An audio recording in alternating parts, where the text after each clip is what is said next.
He's lost his marriage, his followers, and his Lamborghini.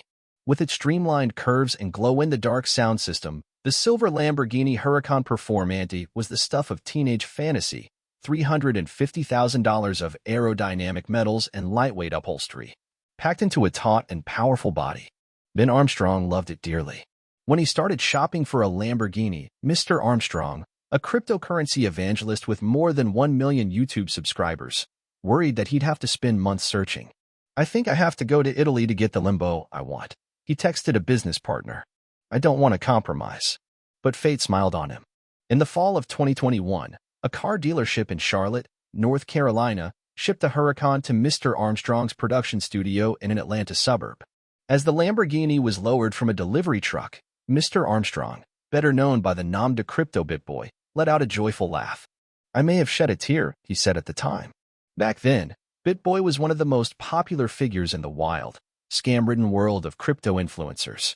Cultivating a persona as a straight-talking everyman, he filmed a live stream 5 days a week in which he lectured his hundreds of thousands of listeners on the virtues of experimental coins with names like Polkadot or XRP. He said that regulators were fools, and that digital money offered a path to upward mobility. The Lamborghini was vivid proof. Crypto would make you rich and cool and successful. 2 years later, Mr. Armstrong, 41, has lost his production company and much of his wealth. His friends have turned on him, and his wife has filed for divorce. Over the last 5 months, across countless social media posts and videos, Mr. Armstrong has claimed to be the victim of a criminal conspiracy by terrorists who took over his YouTube channel. "BitBoy is dead," he recently declared. The trouble started in August when Mr. Armstrong was unceremoniously ousted from his company, Hit Network, by a group of his friends and business partners. Since then, the schism has expanded into a wide-ranging scandal. In court and on social media, the various antagonists have traded allegations of extortion, theft, sexual harassment, and workplace violence. An extramarital affair has sparked particularly heated recriminations. And the Lamborghini is gone. In the good times, BitBoy's rise to YouTube stardom was propelled by the same cultural forces that turned crypto into a multi-trillion-dollar sensation. With swaggering confidence, he spun a get-rich-quick narrative that held enormous appeal at a moment when clever memes were driving millions of dollars in deal-making and crypto was hyped in Super Bowl commercials. That era has ended. The dramatic collapse of Mr. Armstrong's empire mirrors the arc of the industry, a once high-flying sector now tarred by scandal and teetering on the edge of mainstream relevance. As crypto crashed over the last 2 years, millions of people lost savings, their digital riches erased practically overnight.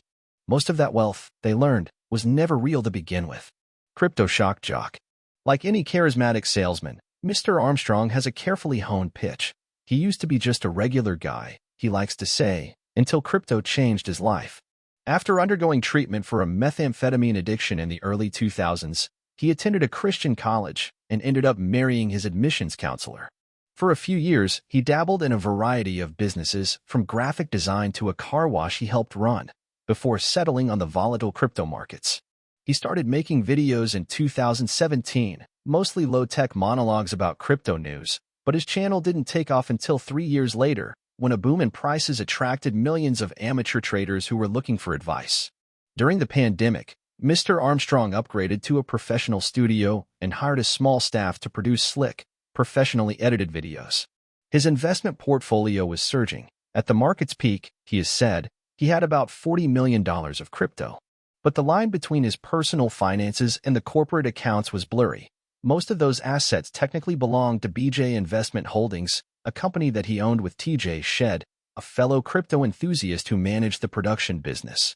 If crypto is the Wild West of finance, then crypto influencers inhabit the wildest stretch of that frontier.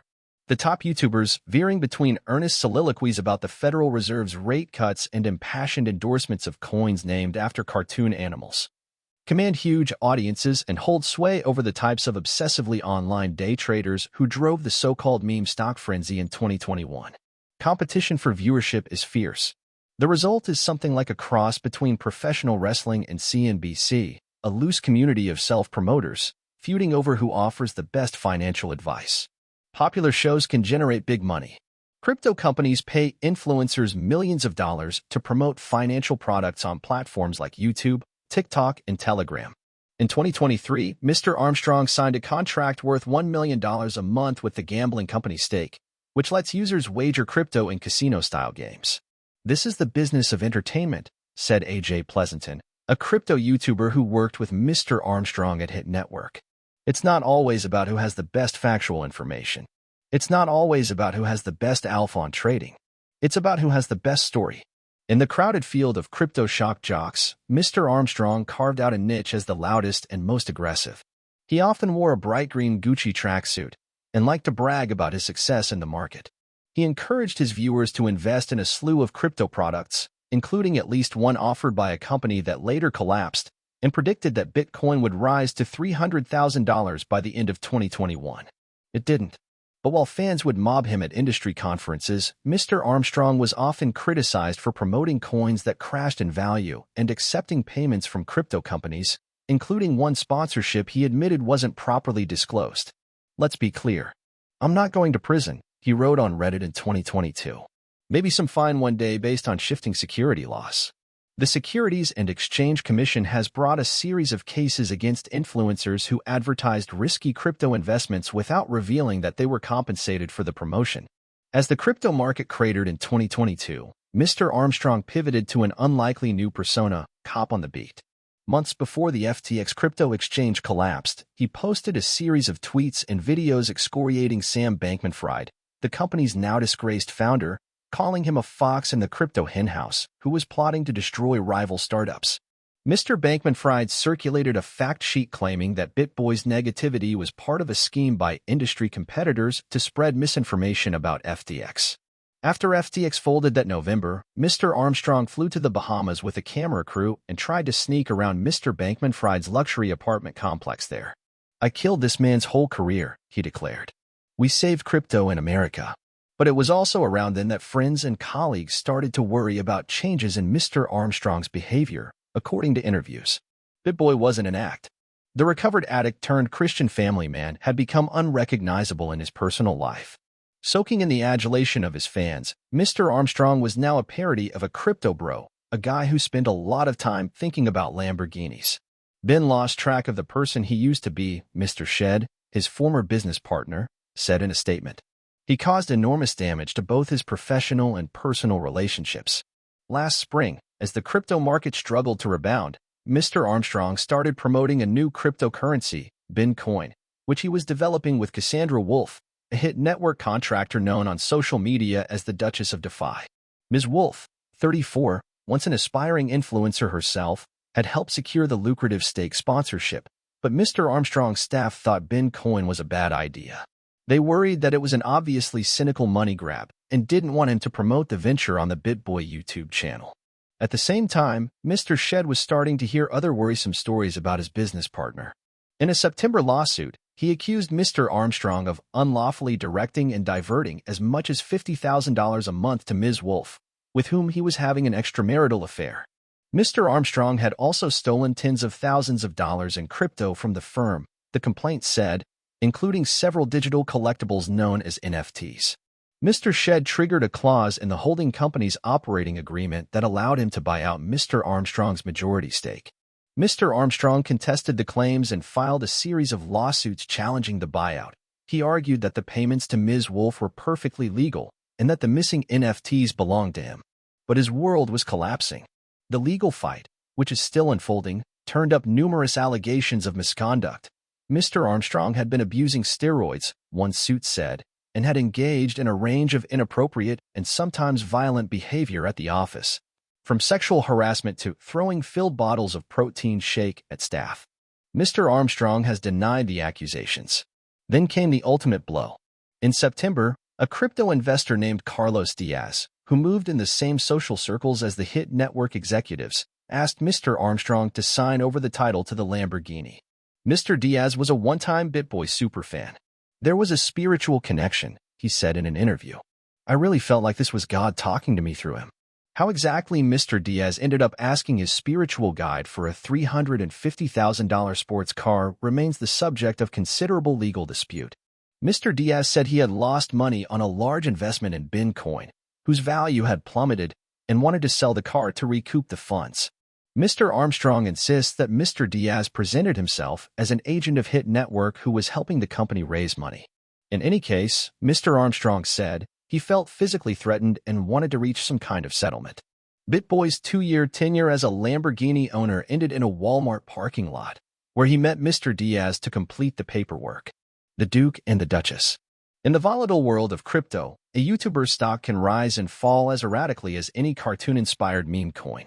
By December, Mr. Armstrong was attempting a comeback. With Ms. Wolf by his side, he flew to Las Vegas to announce his participation in Influencer Fight Club, a crypto-themed boxing event scheduled for February in Mexico City. One evening, Mr. Armstrong mingled with Ms. Wolf and a few other crypto influencers on the patio of Gold Spike, the downtown bar where he was promoting the event. Mostly he wanted to talk about the missing Limbo. It's in a showroom in Fort Lauderdale, he explained to his friends, including a YouTuber known as Crypto Keeper. I have photos. As the conversation turned to less exciting topics, Mr. Armstrong pulled Ms. Wolf close and stroked her hair. Crypto Keeper leaned over to whisper in Mr. Armstrong's ear. The Duke and the Duchess, he said. Mr. Armstrong grinned. The Duke and the Duchess, he repeated. Behind the scenes, BitBoy's problems were mounting. He was streaming again on a new YouTube channel, Ben Armstrong Crypto, shorn of the old BitBoy branding, but viewers had reacted to his downfall with a mix of amusement and schadenfreude. He is all that is cringe about crypto, a columnist for the industry outlet CoinDesk wrote. Mr. Armstrong was also under growing legal pressure. He had lost many of his assets and had spent more than $150,000 on lawyers since the summer. Back in Georgia, 3 male employees at Hit Network had gone to the local authorities to accuse him of touching them sexually, including by grabbing them in the crotch or rear end, according to police reports reviewed by the New York Times. Mr. Armstrong acknowledged that his studio had a locker room environment. He blamed his old colleagues for never hiring a human resources officer. But he denied harassing anyone, and he hasn't been charged. After the exposure of his affair, Mr. Armstrong released a video in which he and his wife, who have 3 young children, pledged to work through the crisis and keep their family together. For a while, Mr. Armstrong thought both women would support him. At an early hearing in his lawsuit against Hit Network, he sat in the courtroom with Ms. Wolf on one side of him and his wife, Bethany, on the other. Then, in October, Ms. Armstrong filed for divorce. Court records show that she has hired a forensic accountant to assess the size of her husband's crypto holdings. Mr. Armstrong denies concealing any funds, but he is defiant about the affair with Ms. Wolf. I like her better than my wife, he said. Not to be too crass, but we have a really great relationship. A lawyer for Ms. Armstrong said she looks forward to presenting her side of these events in court, if it leads to that. Since the summer, Ms. Wolf has been working with Mr. Armstrong to rebuild his fan base and fight for control of his company. Before she got interested in crypto, she considered law school, she said, and ran a small clinic for people who wanted to represent themselves in court, mostly men in divorce cases. Ms. Wolf, who has been married and divorced 4 times, met Mr. Armstrong at a conference in 2022 as she was trying to make her way in the crypto industry. A few months later, an astrologer she had found on the gig work site Fiverr told her that someone was about to change the trajectory of her career. Based on the eclipse degree, she's like, you know this person, but you don't know about the opportunity, Ms. Wolf recalled. She was talking about him. In Las Vegas in December, Mr. Armstrong and Ms. Wolf got matching tattoos of the Bitcoin logo, a series of intersecting arrows illustrating the currency's slogan, Be Everywhere Now. Ms. Wolf said Bitcoin was a serious enterprise, a way to encourage people to dabble in crypto. She and Mr. Armstrong are working on a deal to offer the coin in specialized A.T.M.S plastered with photos of BitBoy, teeth clenched, raising his fist in defiance. But even as he talked up his future, Mr. Armstrong couldn't help lingering on the past. Nearly every conversation in Las Vegas circled back to the same long-winded theories about the manifold ways he was betrayed and the simmering jealousies that might have motivated the scheme to dethrone him. Mr. Shed always acted as if his sports car, a Nissan GTR, was better than my Lamborghini, Mr. Armstrong complained. I didn't even know what a GTR was until he bought it.